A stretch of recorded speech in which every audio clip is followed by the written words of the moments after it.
A principal característica do for each, e é o que distingue ele de todos os outros métodos que eu vou falar aqui, é o for each foi feito para executar efeito colateral.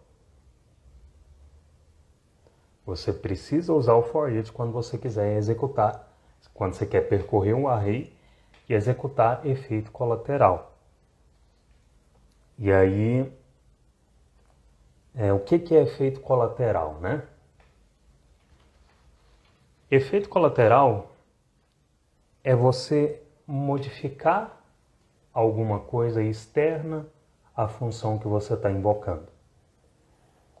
Por exemplo, o for each, ele recebe uma função de callback como argumento. E geralmente você vai usar o for each quando você precisa percorrer o array e, por exemplo, mudar o valor de um counter fora do escopo dessa função do for each. Esse é um exemplo de efeito colateral. Vamos supor, você tem uma aplicação, um quiz, e o usuário ele enviou o formulário com as alternativas que ele marcou. E aí, para contabilizar essas alternativas, você pode, por exemplo, uma forma de fazer é você ter uma let score, que recebe 0, começa com 0. E aí, para contabilizar esses pontos, você pode pegar o array com as alternativas do usuário e comparar com as alternativas corretas lá dentro da função do for each. E quando você faz isso, se a resposta correta é igual à resposta do usuário para aquela alternativa, você vai fazer o quê? Você vai incrementar o score, a pontuação do usuário. Ou seja, você está modificando uma variável que está no escopo externo à função do for each.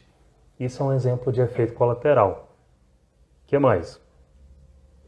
Mudar o valor de uma variável ou de uma propriedade fora do escopo da função é um efeito colateral. Executar request é efeito colateral. Por quê? Porque você está fazendo a sua aplicação depender de algo externo. E se esse request for feito sem rede, por exemplo, você não vai receber o resultado esperado. Então esse é um tipo de efeito colateral também. O que mais?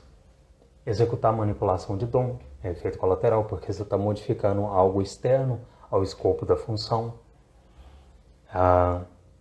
Executar uma outra função que executa efeito colateral também é efeito colateral.